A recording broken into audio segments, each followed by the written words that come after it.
Ամերիկայի Միացյալ Նահանգների պետքարտուղար Անթոնի Բլինքենն անպատասխանատու եւ ժամանակավրեպ է անվանել Ռուսաստանի նախագահ Վլադիմիր Պուտինի նախազգուշացումը միջուկային զենքի օգտագործման հնարավորության մասին։ Դա միանգամայն անպատասխանատու հայտարարություն է, կարծում եմ, որ աշխարհում շատերը, այդ թվում Չինաստանը, այդ մասին հստակ խոսել են նախկինում, երբ Պուտինը միջուկային սուրն էր ճոճում, ասել է Բլինքենը։ Նա առաջարկել է խոսել զինաթափման եւ միջուկային զենքի չտարածման անհրաժեշտության մասին։ Ավելի վաղ Ռուսաստանի նախագահն արևմտյան երկրներին զգուշացրել էր, որ Մոսկվան կարող է միջուկային զենք կիրառել, եթե Ռուսաստանի տարածքին հարված հասցվի սովորական հրթիռների կիրառմամբ։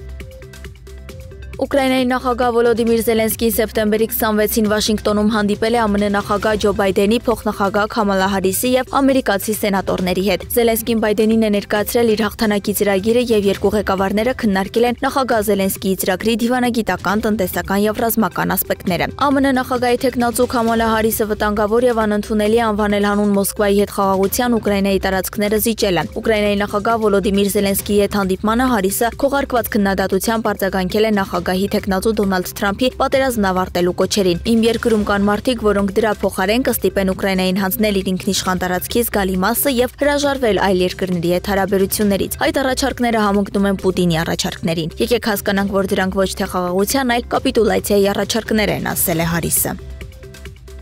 Իրանի արտաքին գործերի նախարարության խոսնակ Նասեր Քանանին մեհրգործակալության հետ հարցազրույցում նշել է, որ Իրանի անվտանգության խորհրդի գերագույն քարտուղարի Ռուսաստանում նախագահ Վլադիմիր Պուտինի հետ հանդիպմանը քննարկվել են երկու երկրների հարաբերություններին առնչվող նաև երկկողմ հետաքրքրություն ներկայացնող տարածաշրջանային միջազգային հարցեր։ Անշուշտ մտքեր են փոխանակվել նաև Կովկասում վերջերս արծարծված հարցերի վերաբերյալ։ Վերահաստատվել է տարածաշրջանում խաղաղության ու կայունության գործընթացին աջակցելու լարվածություն առաջացնող հարցեր առաջ բերելուց խուսափելու Իրանի դիրքորոշումը, ասել է Քանանին։